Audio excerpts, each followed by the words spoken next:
हाँ मना बता, कोई नहीं पढ़ना चाहता, क्या करेगा? दिहाड़ी करूंगा जी बेटा दिहाड़ी करूंगा है दिहाड़ी करूंगा दिहाड़ियाँ क्या की दिहाड़ी करेगा? किस चीज़ की दिहाड़ी करेगा बेटा? खुदा पाड़ी करूंगा है खुदा पाड़ी की खुदा पहाड़ी की खुदा कर पहाड़ी लेगा। की करेगा। अच्छा, अरे पढ़ना क्यों नहीं चाहता बेटा? मैं कौन नहीं पढ़ता कोई नहीं पढ़ता, दिल नहीं करता। किन्ना भेजा तू? मेरा सुबह को भेजा शफाकत ना। अच्छा तो पढ़ना नहीं चाहता, क्या करना चाहा?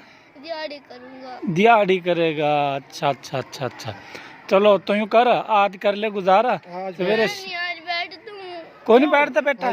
क्यों मैं नहीं बैठ दूं आज क्यों, क्या हुआ बेटा? मैं नहीं बैठता आज मैं स्कूल बस बैठ मुझे नहीं पढ़ने है किसी स्कूल में और कौन अच्छा। सा पढ़ेगा? मैं बस पढ़ते ही कौन नहीं हूँ अच्छा दिहाड़ी करेगा हाँ दिहाड़ी बेटा? इतना छोटा सा बच्चा दिहाड़ी किस रो कर लेगा?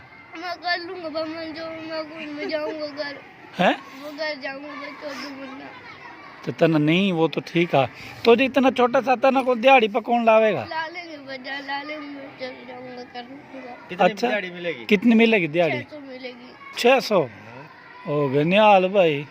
क्या करेगा? अरे मां तो तेरी पोटली कट गई दिहाड़ी कर दे टाइम, वो कौन धोएगा? जल्दी मैं आप पे धो लूंगा आप ही धो लेगा? शाबाश मेरे बेटा है, वो बालक कौन है? बालक कोई नहीं। अच्छा अच्छा अच्छा ठीक है बेटा, अल्लाह भाई देवा तना जा। चल जा।